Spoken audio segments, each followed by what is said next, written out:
You're not alone, right? 90% of the customers we have are terrified of the work we do. So let me explain how that works.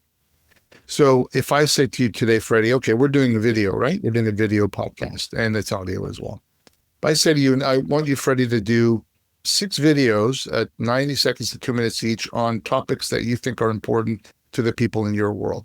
Most people go, oh no, I don't like that green light in front of me. I'm going to get inside my head and I'm going to start thinking of the 3 things I need to say. Well, what we do is we teach them how to do that. First, we tell them to get over themselves and realize that this fear is unfounded. Like people think, my business partner often says, fear doesn't know the difference between a LinkedIn post and a bear. The fear is the same. The reality is it's not that big a deal once you get out there. So we help people transform. The process of going from fear to being out there and doing videos on LinkedIn is the transformation. And the metaphor is really that getting over that hump. Things happen to them while they're going through that transforms them, gives them confidence, and allows them to learn storytelling, learn to be articulate, how to tell a story in 90 seconds to 2 minutes. But I am the world's biggest super fan. You're like a super fan. Welcome to the Business Superfans Podcast. We will discuss how establishing business superfans from customers, employees, and business partners can elevate your success exponentially. Learn why these advocates are a key factor to achieving excellence in the world of commerce. We discuss the invaluable insights of business owners who have successfully implemented the strategies in the book to build their own team of devoted superfans. Gain insightful knowledge from the experts who create applications to help you create passionate superfans. This is the Business Superfans Podcast with your host, Freddie D. Ready!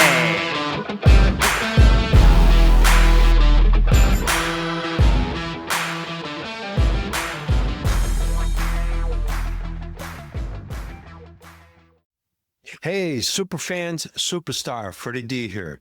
In this episode 113, we're joined by Alan McLaren, co-founder of Strata Originals, past international chair of the YPO Gold, and the ever-enthusiastic chief squirrel tamer. A veteran of the C-suite with 2 decades guiding public companies and entrepreneurial ventures, Alan has personally coached more than 600 CEOs in the last 2 years, turning leadership stories into standout personal brands. From sharpening his marketing chops at Canon and Icon to build InfinityCom into a full-service agency, he's learned how strategic authenticity can supercharge a leader's influence. Get ready for an energetic dive into the power of intentional personal branding and how it can elevate your impact. Welcome, Alan, to Business Superfan Podcast. We're excited to have you join us. Great to be here, Freddie D. Let's have some fun. Yes. So, we were talking before we started recording about both of us speak French, which is surprising. We both obviously have been to Australia because we both got boomerangs. So that's a unique coincidence. Love Australia. And been there 6 times now. And so we just got back. We got finally eloped and got married a little while ago. And we went. Thank you. I've been talking to her for about 12 years about Australia, and finally that's where we went on our honeymoon. And now she understands why I was a big fan of the country. It's a great So, Alan, let's get into how did you get started, and what's the backstory of how did Strata come about, and what's your background to where you're now really helping people develop their own personal brand? So my entire career started in the sales and marketing side. So I learned how to sell early on in my life. And I spent 16 years in the business equipment industry and then wanted to move out of that so I wouldn't get pigeonholed into that world. I moved into technology, moved into IT security, ran a NASDAQ listed IT security company, sold off some of their businesses and then joined one of their businesses I sold off. And that's significant because I met my business partner, Leanne, there. And so we did 3 years at a VAR, a value-added reseller, and had great success, sold our shares. And then my business partner comes to me and says, what are we going to do now? I said, what do you mean we? I'm going to go get a job somewhere as a CEO and we'll be buddies and off we go. She says, why don't we start something? I said, what will we do? It was that conversation. She said, well, let's start a marketing agency. I said, okay, let's do that. 18 years, We had an agency. We started from nothing. A lot of the folks you talk to are entrepreneurs. It came that simple. And we started and have been through everything, good, bad, and ugly, that real entrepreneurial stories are. And then we had a moment, as many people did around COVID, where our agency got crushed. 95% of our business disappeared in 48 hours. So we had to look deeper and said, okay, what can we do now that will be COVID-proof, recession-proof, whatever it is? And we looked inside and said, you know what? Personal branding is interesting because everybody has a personal brand, but nobody's really productized it to make it accessible for people. So 3 years ago, we started the company, pulled it out, and we are having a blast. Can't wait to tell you more about it. So that's how it came about.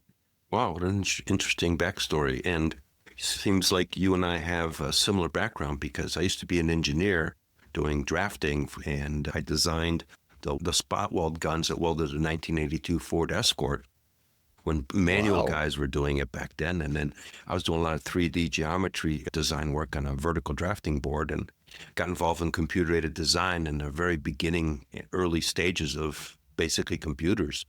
And so I don't call myself a pioneer, but I was definitely at the onset of that whole wave and caught it. And you bring up VARs, and I understand what that is. It's a value-added reseller. I set up about 60 of them around the world for a product that I grew globally. And so it was a CAM product, computer-aided manufacturing product, was called CAMWorks, and it still exists today. So I'm the guy that put that product on the map. Nice. Interesting background. Thank you. Thank you. There's a lot more stories in there, but that would take us about 20 years to get through it all. So let's go to that. Exactly.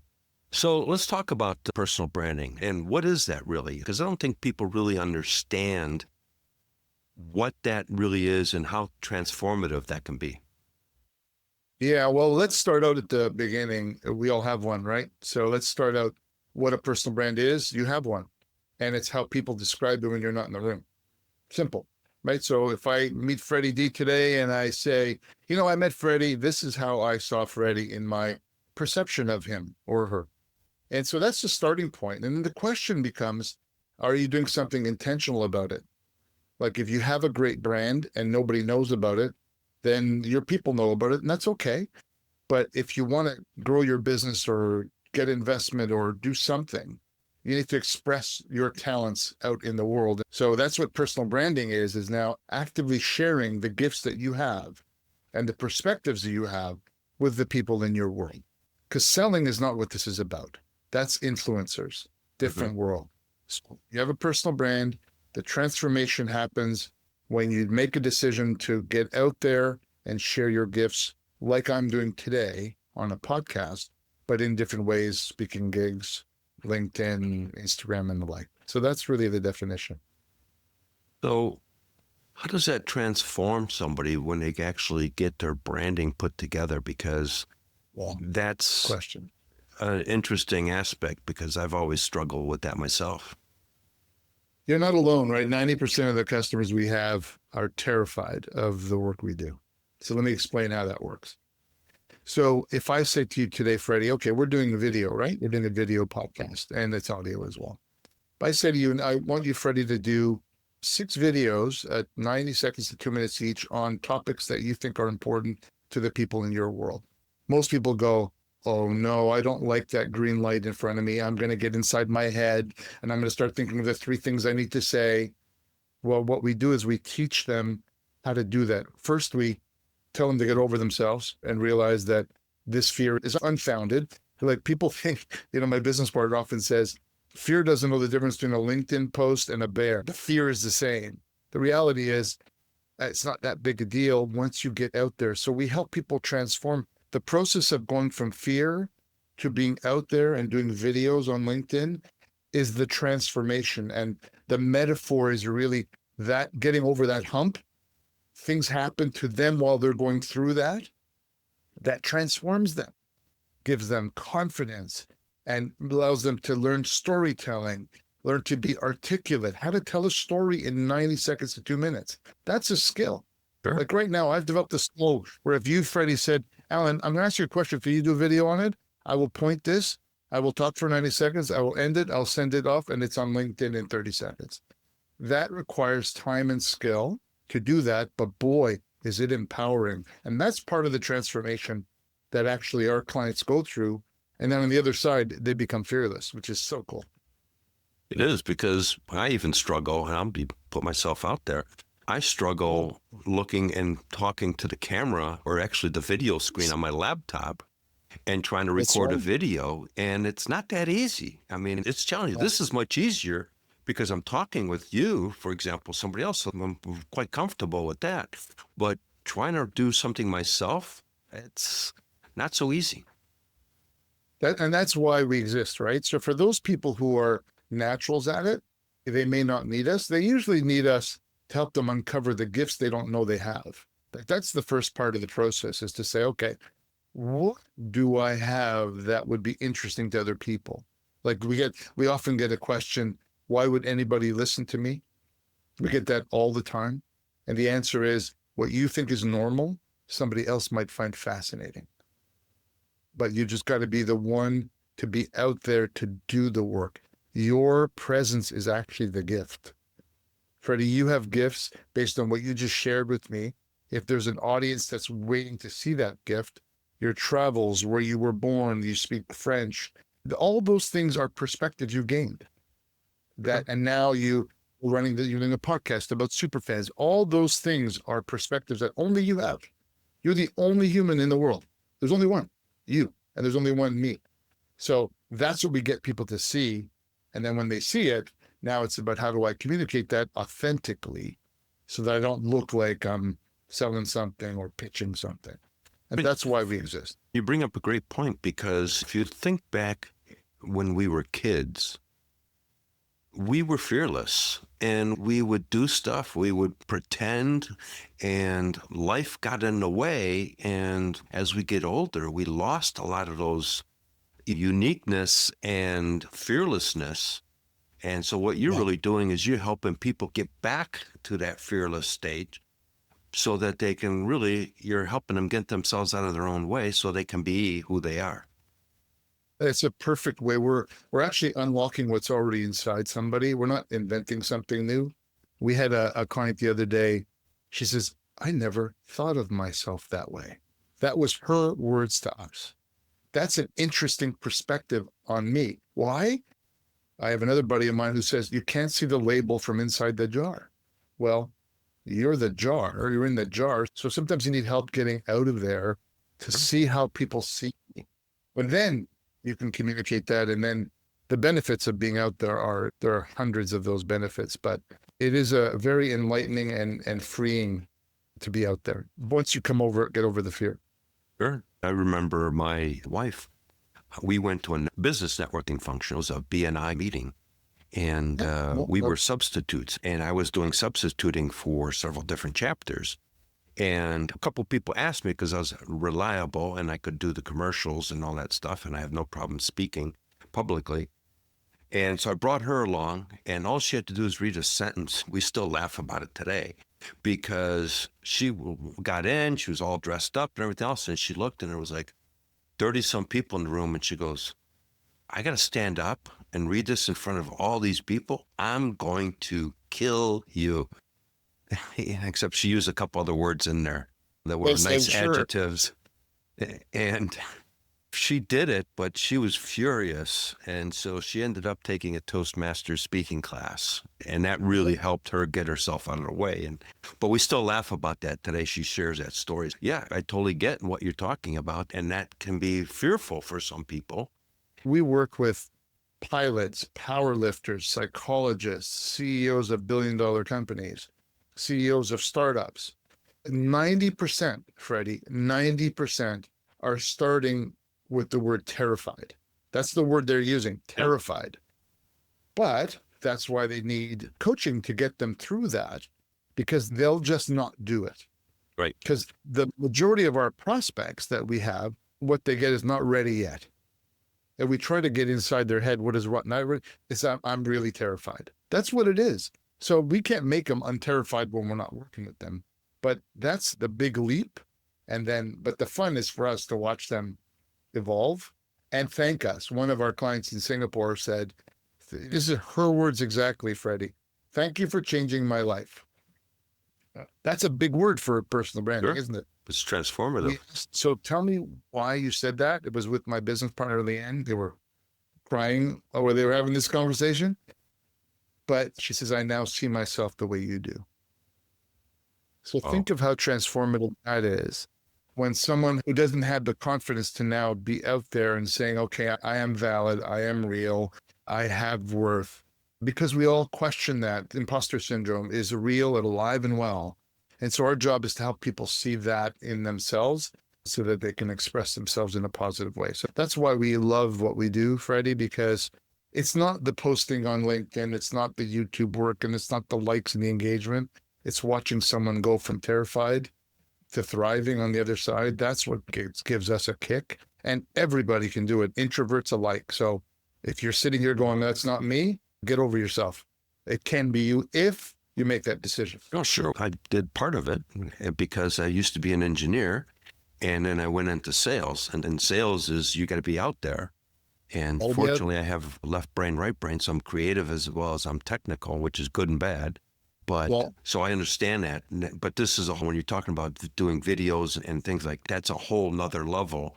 Because again, when you're doing in sales, you're still dealing with people and you're still engaging. So that's a skill set in itself. But you're helping people go up a whole nother level. So share with us, Alan, how do you work with somebody, and give us a story as part of that conversation of how you've transformed somebody. You gave us a couple examples, but where were they? What's the story, and how they became a super fan to where they're telling everybody of how transformative you've helped them, the transformation that you walked them through.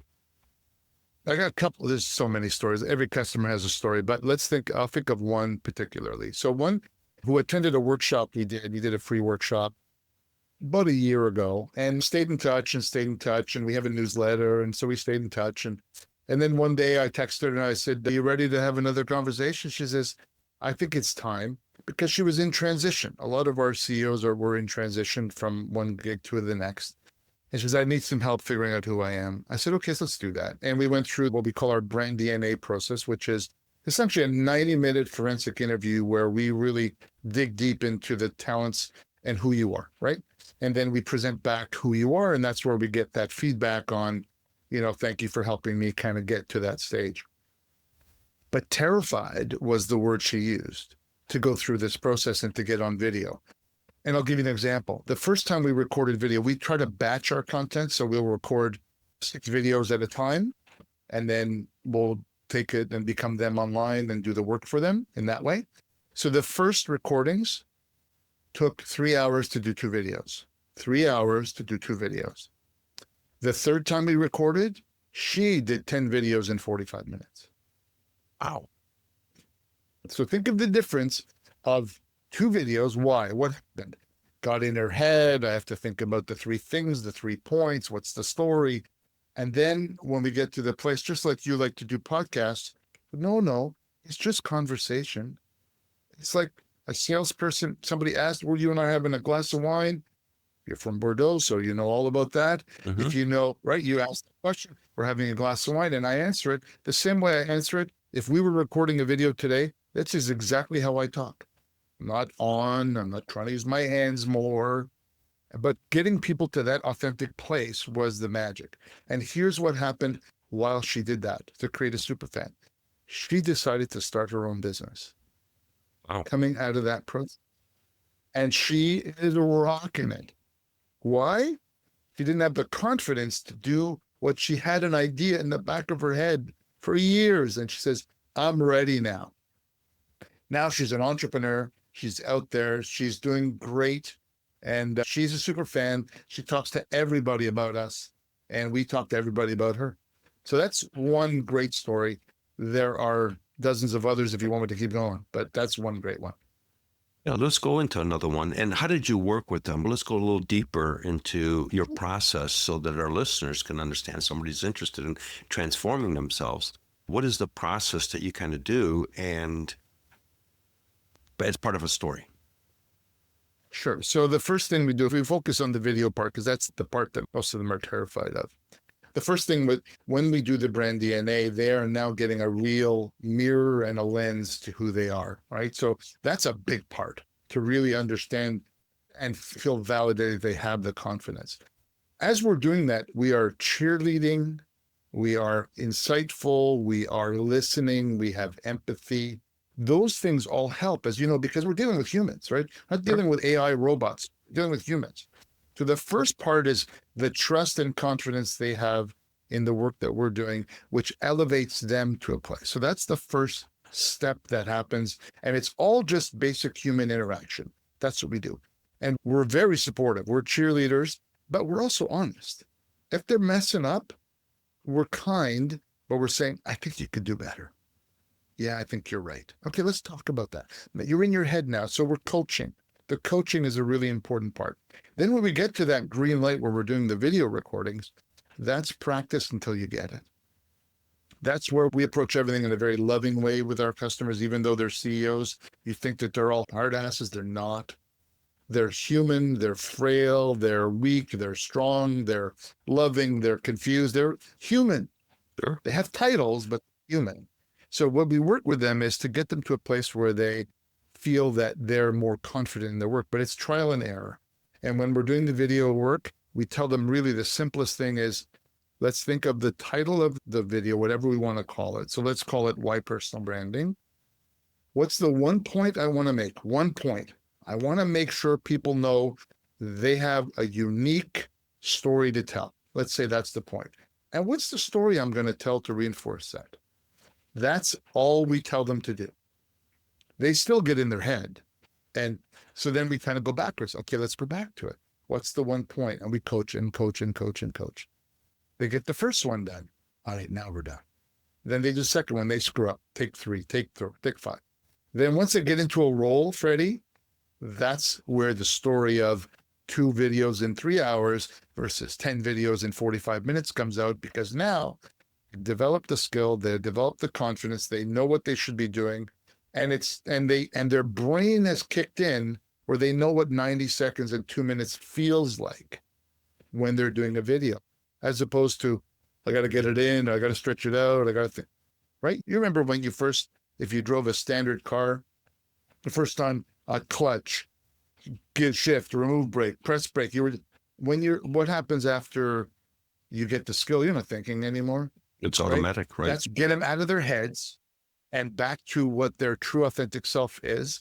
And just being able to do what I'm doing today with you, that's how I record a video. No different. Point in my head, just keep talking the same way. That's what we get. And you either like them or you don't. Can't change who you are. But we get them to that place. And that's the transformation. That's what we do. And then we constantly reinforce and always going back to, remember we talked about that? Get it down. And then that's what we continue to coach them on. And then they thrive. And it's so much fun. And then we have one lawyer. He doesn't even need us anymore. He just likes hanging out with us. He comes up with the topics. We push the button. He bangs out 6 videos and then we're done. He's so great. But he needs us to be able to make sure he can be accountable, or else he'll go back to doing the things that he was doing before. So we also help with accountability, which is a big piece when you're a busy CEO. So that's our process. Yeah, it's an interesting process, and it's very comprehensive in what you guys are doing and thorough. And it's really, from what I can only say, transformative, because it's making me think of when I started doing presentations. When I was selling software, you had to get yourself out of your own way. When I remember the first video that I did, I still have it on VHS. I sucked. I was like a robot. I was reading the presentation, and years later on, I remember having to do a presentation in front of a CEO, and this guy was a railroad car manufacturer, so it was big money. He walked into a huge office. He's got a glass wall, helo pad outside. Talk about intimidation. And he doesn't even get up from his desk, and he tells, I was with the engineering manager, we're getting his approval for the deal. And he goes, you guys got 5 minutes. And I looked at my watch and I talked, and you're right about you get to know. And I stopped and I looked, I was right at the 5-minute mark, and I said, sir, my time is up. And he just looked, and a smile came on his face. He got up and then walked over, shook our hands, and looked at the guy and says, are you happy with what he's got? Does the numbers look good? Guy goes, yeah, this is a good deal, blah, blah. He goes, picks up the phone, says, please get a purchase order for Mr. Dudek. And that was it. It was done. But the fact that I was not afraid of myself. I had confidence because I was a badass sales guy. But I also had the definition of time. Yeah. And the other thing, of course, when you think about it, is think about the skill of storytelling. That is applicable in every part of your life. So when we teach people storytelling, and it's not, here's an origin story, you need to don't get technical around it, but it's really learn of it. Every story has a beginning, middle, and end. Just make sure you have a beginning, middle, and end, and you can tell it inside 2 minutes. Because I could take the story I told you and make it 10 minutes. We don't have 10 minutes for that story. So it's inside 90 seconds. It makes a point. If you want more, you ask me more. That's a skill. Now we're doing that and you do that on digital. So now when I post that on LinkedIn, I have 1,000 people that can see that. What other place can I have 1,000 people see what I'm doing? None. There's no speaking gig, right? Podcast could be, but on average, it's hard to get 1,000 people to listen to you on a podcast unless you're Joe Rogan. So then you have your tribe already on your social media. They're already there. They already know you. You're not surprising them with who's Freddie D. No, we know Freddie D. He's the Superfans guy. Great. That's what he's known for. And I start posting, oh, Freddie, I love your video. And what you end up happening, and it's mind-blowing, sometimes people don't say a thing on your LinkedIn. But you go to an event, hey, Al, love your videos. I had a guy who used to play football a million years ago, and one of our friends passed away. We were there. The least likely person, the least intellectual business guy I've ever met walks up to me and says, hey, Al, man, I love your videos. I said, you listen to my videos all the time. That's what ultimately happens. You don't realize the people you're influencing or reaching because they're invisible and behind impressions on LinkedIn, but they're there. And there's no other way to communicate. You and I didn't grow up with that. We didn't grow up with that scale opportunity. This is what LinkedIn is and Facebook and Instagram. It's all of that. What you're bringing up here, Alan, is the fact that it's a way for business leaders to really connect with their teams, their prospective 100%. customers, their existing customers, their suppliers, their distributors, their complementary business partners, their bankers, their finance advisors, everybody in an authentic, real way that, in a sense, creates superfans for them just because of the fact that they're being authentic and sharing and empowering people. You couldn't have said it better. And here's the interesting part. You know how sometimes on LinkedIn you see people, well, I'm proud to announce that, that stuff, which is so cringeworthy at times.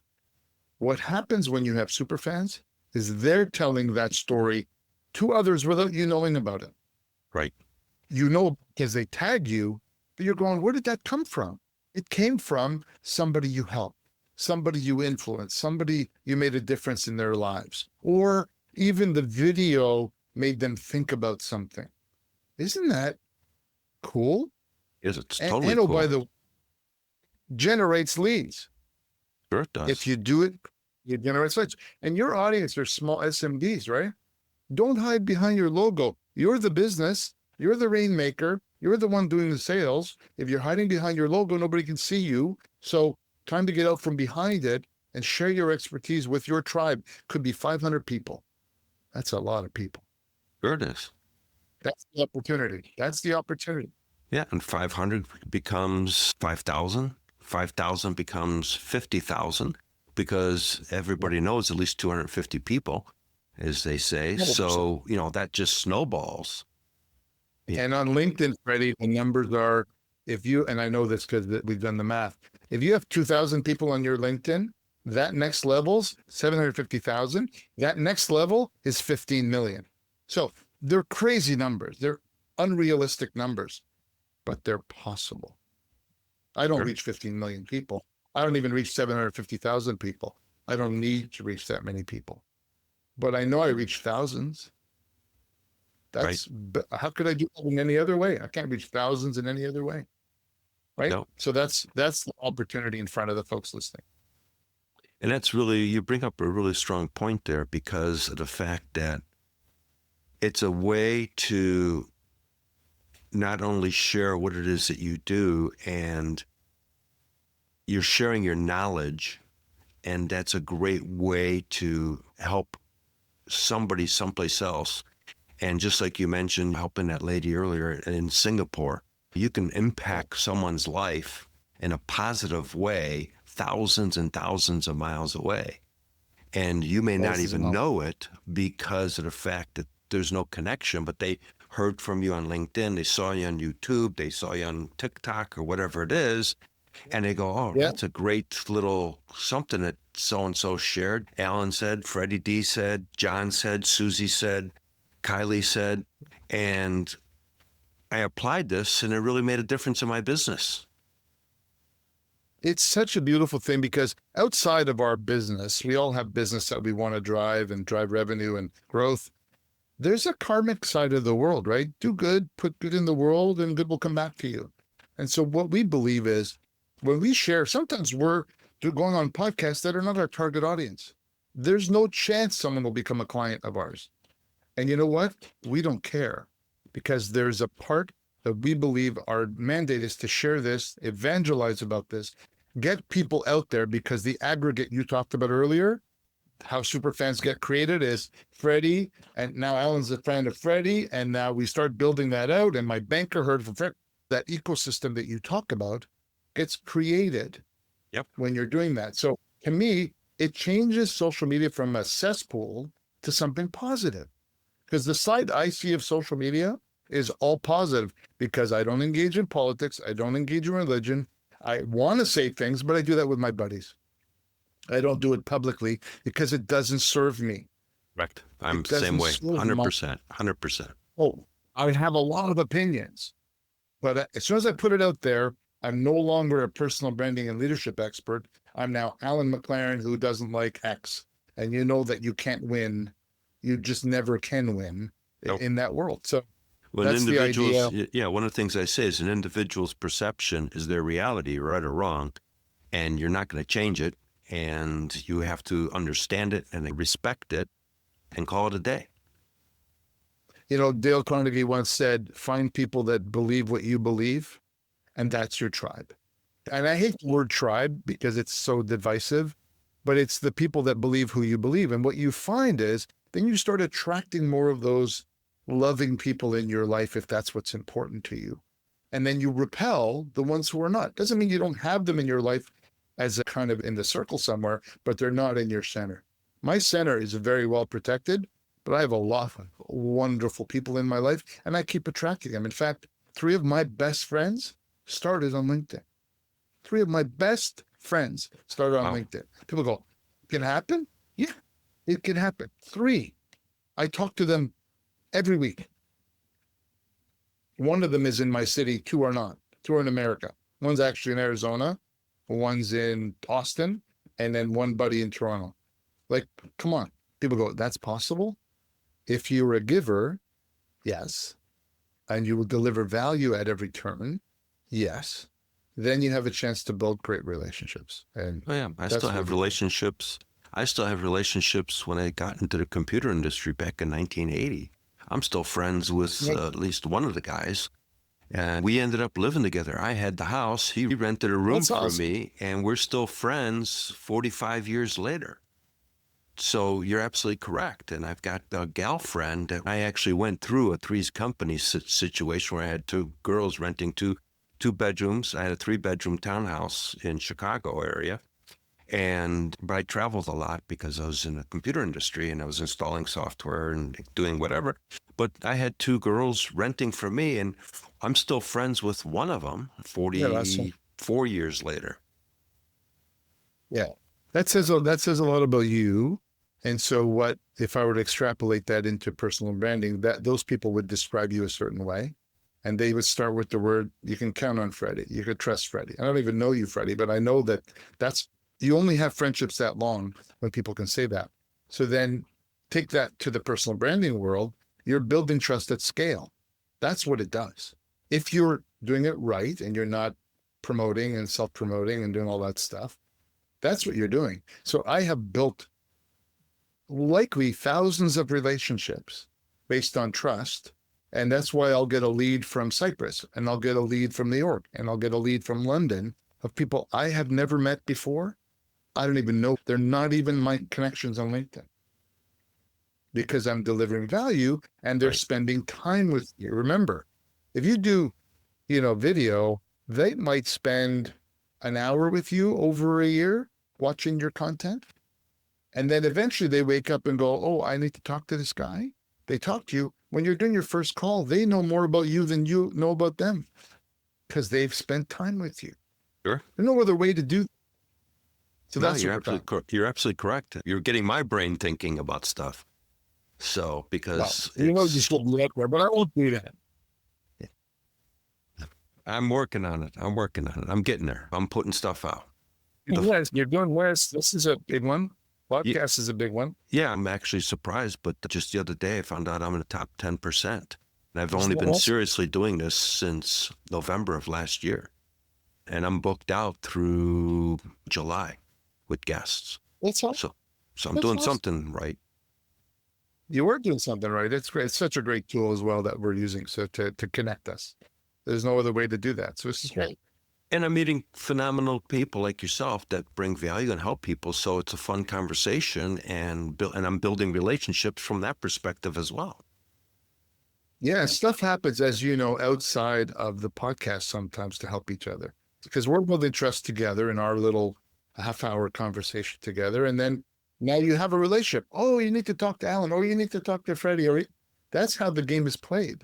Yep. Right. The superfans world that you live in is what we need to create in all of our businesses, because that's word of mouth on that scale. That's really what we're talking about. I think it goes further than that. I think it's just life, because you want super fans of your friends. It's really life in my mind. You're right. Absolutely right. You're absolutely right. Because you're dealing with your banker personally. You're dealing with the repair shop, all that stuff. It's really, when you stop and think about it, it's pretty crazy, but you really need to be creating super fans out of all the relationships that you're doing. Yeah. Well, I think you're right. And it's, I'm a big believer in your heart leads you. That's how I lead my team, and that's how I lead my life. And you just attract more people like that in your life. It's such a beautiful thing. And then, kindness is something we talk about a lot. It's never overrated. You can never be too kind. And that attracts people that are kind, that care about you when you're not home. One of the quotes in my book, Creating Business Superfans, is people will crawl through broken glass for appreciation and recognition. Yeah, they will. You're right. And they will. And that's business, that's in life, that's everywhere. The other quote that I've got is, the little things are really the big things. Yeah, that's marriage advice. Those two things you just talked about. It's relationship advice, but it's marriage advice. Nothing is too small as a gesture to show you're thinking about somebody. And clearly, at the end of the day, you have to be there for somebody, right? At the end of the day, the validation that you talked about, if they're craving it and you're not giving it to them, you're a bad person. If you give it to them without them craving it, then you just have a nice, smooth life. And you're right. Teammates, relationships, sports teams, pick it. Everybody needs it. Yeah. We need it everywhere. One of the things I do, since this is my second marriage, but I buy my wife flowers roughly every 3 weeks, and has been doing it for 12 years. Me too. I go every 2 weeks. You know what my sign is? My sign is, when the flowers die, time to buy some new ones. Yeah, I do 2-3 weeks. It depends. Sometimes they're dead, and then all of a sudden I realize she threw them out, and I go, oh, I missed that. So I surprise her. But yeah, but funny, interesting. We do the same thing. Cool. Thanks. So Alan, it's been a great conversation as we come to the end here. So how can people find you? There's one thing I'd like to offer, a little gift to you that maybe you can put in the show notes. Sure, but I was going to ask that, but go ahead. Yeah, there's a worksheet that we have that can help your listeners kind of help think about their personal brand. So, go fill out the worksheet. And then what I would encourage you to do is, if you're terrified of social media, just go on LinkedIn and start commenting on other people's stuff. Just get used to the feeling of playing around, because there's a nice reciprocal piece when you go on and comment on Alan's video or Freddie's video or whatever. And then reach out to me on LinkedIn if you want. Just let me know that you saw me on the podcast or heard me on the podcast, because so people try to sell me a lot of stuff. So if you say, I saw you on the podcast, then I will connect with you. And if you need any help, I'm happy to help, because that's the first step. So that Alan McLaren on LinkedIn is the best place to start. And I've got lots of channels, but that'll be an easy place to go. And what's the website again? So strataoriginals.com. Okay, we'll make sure that's in the show notes for our listeners. That'd be great. And great conversation. Really enjoyed it, and definitely would love to have you on the show down the road again. And because I think we could probably talk for hours on this stuff. Let me show you something that just happened with the Harvard Business Review. You may not be able to see this. It says the entire magazine is how to build your personal brand. So I'm not just saying it, Harvard's saying it. So it's time to start thinking about your personal brand as an asset. I'd love to leave you with that. And Freddie, of course, I'd love to talk some more. I'm sure we could talk for hours. So yep. It was great to spend time with you. Thank you for this opportunity. Mon ami, merci pour votre temps, et on va parler une autre fois. À la prochaine. Merci. Hey, superfan, superstar, Freddie D here again. Before we wrap, here's your 3A playbook power move to attract ideal clients, turn them into advocates, and accelerate your business success. So here's the top insight from today's episode. Visibility builds velocity. Your next level of growth starts the moment you consistently show up and speak up. So here's your business growth action step. Commit to a weekly 90-second video series that answers one burning question your clients are asking, and post it every Monday on LinkedIn to build momentum and trust. If today's conversation sparked an idea for you, or you know of a fellow business leader who could benefit, share it with them. Support the show with the donation and grab the full breakdown in show notes. Let's accelerate together and start creating business superfans who champion your brand. Thank you for joining us for another episode of the Business Superfans podcast. If you found today's conversation valuable, don't forget to hit that subscribe button, leave us a review, and share this episode with someone who could use these powerful insights to level up their business. Remember, creating business superfans isn't just about your customers. It's about fostering genuine, impactful connections across your entire business ecosystem. When you invest in those relationships, success doesn't just happen, it accelerates. Until next time, I'm your host, Freddie D. Let's keep building superfans, creating unstoppable momentum, and driving your business toward extraordinary success. See you in the next episode. We hope you took away some useful knowledge from today's episode of the Business Superfans podcast. The path to success relies on taking action. So go over to businesssuperfans.com and get your hands on the book if you haven't already. Join the Accelerator community and take that first step in generating a team of passionate supporters for your business. Join us on the next episode as we continue guiding you on your journey to achieve flourishing success in business.